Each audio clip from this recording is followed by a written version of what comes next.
जय शिवराय मित्रांनो पुण्यश्लोक अहिल्यादेवी होळकर शेतकरी कर्जमुक्ती योजना 2026 अंतर्गत तब्बल 1,40,000 शेतकरी अपात्र करण्यात आलेले आहेत। मग तुमचं जर यादीत नाव आलेलं नसेल तर तुम्ही अपात्र आहात का? झिरो ITR भरलेला असेल तर काय? माझी केवायसी करत असताना केवायसी चुकली त्याचं काय होणार? या सर्वांच्या संदर्भातील एक सविस्तर अशी माहिती आजच्या व्हिडिओच्या माध्यमातून घेण्याचा प्रयत्न करणार आहोत।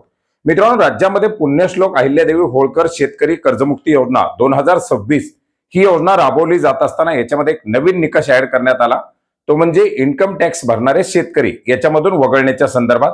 याच्यासाठी आपण पाहिलं काही उशीर देखील झाला, केंद्र शासनाकडून याच्या संदर्भातील डाटा उपलब्ध करून घेण्यात आला आणि ज्या शेतकऱ्यांच्या माध्यमातून शेती व्यतिरिक्त इतर उत्पन्नाच्या माध्यमातून किंवा शेतीच्या उत्पन्नातून इन्कम टॅक्स जर भरलेला असेल तर असे इन्कम टॅक्स पेई शेतकरी या योजनेच्या अंतर्गत वगळण्यात आलेले आहेत। जवळजवळ 1.4 लाख अर्थात 1,40,000 शेतकरी हे इन्कम टॅक्स पेई असल्यामुळे याच्यामधून अपात्र करण्यात आलेले आहेत।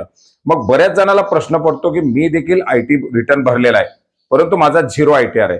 या योजनेच्या अंतर्गत फक्त आणि फक्त इन्कम टॅक्स पेई असलेले शेतकरीच वगळण्यात आलेले आहेत। तुम्ही जर झिरो ITR भरलेला असेल तर तुम्हाला या योजनेअंतर्गत अपात्र करण्यात येणार नाही। झिरो ITR भरलेला असला तरी सुद्धा तुम्ही या योजनेच्या अंतर्गत पात्र आहात। इन्कम टॅक्स पे असलेले शेतकरी याच्या अंतर्गत वगळण्यात आलेले आहेत। आता याच्या अंतर्गत मग माझं नावच आलेलं नाही या कारणास्तव वगळलेलं असू शकतं का? जर तुम्ही झिरो ITR भरलेला असेल तर तुमचं नाव येऊ शकतं, परंतु जर तुम्ही योजनेच्या निकषानुसार पात्र असाल तरच 1 एप्रिल 2019 ते 31 मार्च 2025 या कालावधीमध्ये घेतलेली कर्ज जी 30 सप्टेंबर 2025 पर्यंत थकीत आहेत, 31 मार्च 2026 पर्यंत त्याची परतफेड केलेली नाही, अशी जी काही कर्ज असतील ही सर्व कर्ज या योजनेच्या अंतर्गत आता पात्र आहेत।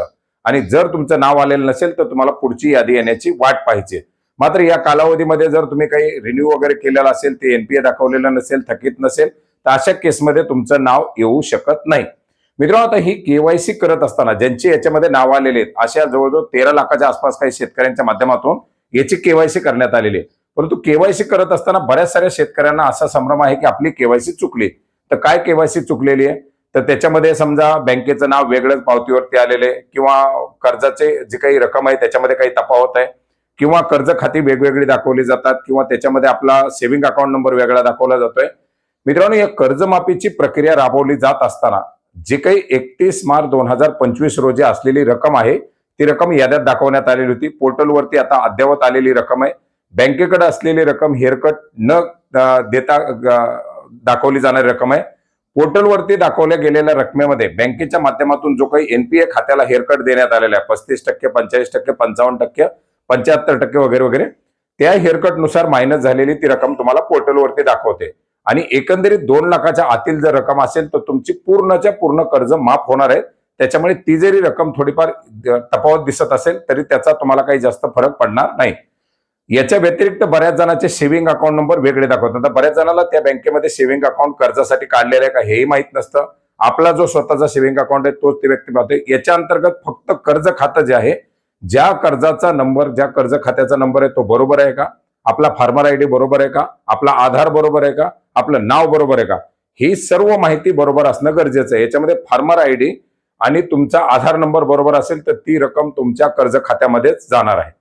याच्या व्यतिरिक्त बरेच जण म्हणतात प्रिंट काढताना काही जिल्ह्याचं नाव वगैरे वेगळं आलं, तो काही टेक्निकल एरर असू शकतो, घाबरू नका। जर तुमचा फार्मर ID आणि जर तुमचा आधार बरोबर असेल तर ती तुमची केवायसी पूर्ण असणार आहे। आणि जर अशा परिस्थितीमध्ये आपल्याला जर काही डाऊट असेल, आपली केवायसी चुकली आहे किंवा आपल्याकडून काही चूक झाली तर त्याच्यासाठी एक लेखी अर्ज तुम्ही तुमच्या सहाय्यक निबंधक कार्यालय या कार्यालयामध्ये जमा करू शकता। जर केवायसी चुकलेली असेल, जर केवायसी होत नसेल तरी सुद्धा तोच अर्ज तुम्हाला सहाय्यक निबंधक कार्यालयामध्ये, उपनिबंधक कार्यालयामध्ये किंवा तहसीलदार कार्यालयामध्ये तुम्हाला द्यायचा आहे।